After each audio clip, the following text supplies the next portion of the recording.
அஸ்ஸலாமு அலைக்கும் வரஹ்மத்துல்லாஹி வபரகாத்துஹு. அல்ஹம்துலில்லாஹ். பெருநாள் தினத்தில் பேண வேண்டிய ஒழுக்கங்கள். 1. சூரியன் உதித்த பின்னர் தொழுகையை நிறைவேற்ற வேண்டும். அதிக காலதாமதம் செய்யக்கூடாது. புகாரி 951. 2. இரு பெருநாள் தொழுகையையும் திடலில்தான் தொழ வேண்டும். புகாரி 956. 3. அந்த நாளில் பரக்கத்தையும் புனிதத்தையும் எதிர்பார்த்து இறைவனை பெருமைப்படுத்தும் விதமாக அல்லாஹு அக்பர் என்ற தக்பீரை அதிகமாக மனத்திற்குள் கூற வேண்டும். பிரார்த்தனையை அதிகமாக செய்ய வேண்டும். புகாரி 971. 4. பெண்களும் தொழும் திடலுக்கு கட்டாயம் வர வேண்டும். புகாரி 971. 5. மாதவிடாய் பெண்களும் திடலுக்கு கட்டாயம் வர வேண்டும். தொழுகையில் பங்கேற்காமல் இறைவனின் பரக்கத்தை எதிர்பார்த்து தக்பீர் கூறுதல், பிரார்த்தனை செய்தல் போன்ற மற்ற வணக்க வழிபாடுகளில் ஈடுபட வேண்டும். புகாரி 351, 971. 6.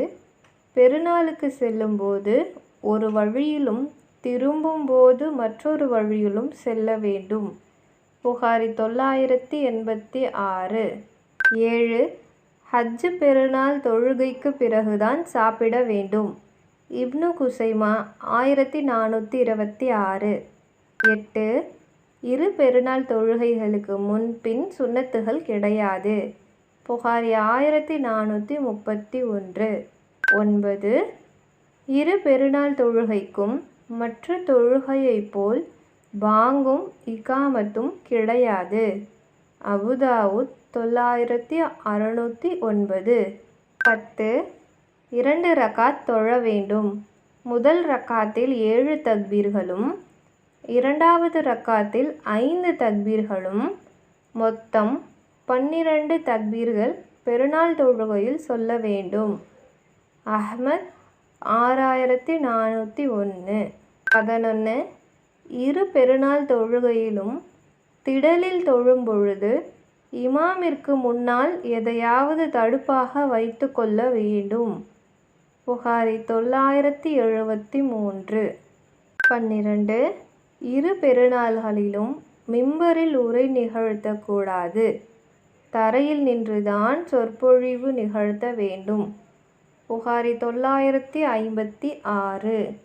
அல்லாஹு அக்பர் என்று கூறுவதுதான் தக்பீர் ஆகும்.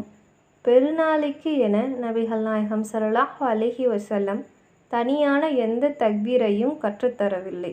அல்லாஹு அக்பர். எல்லோரும் கூறுவோம், அல்லாஹு அக்பர். அஸ்ஸலாமு அலைக்கும் வரஹ்மத்துல்லாஹி வபரகாத்துஹு.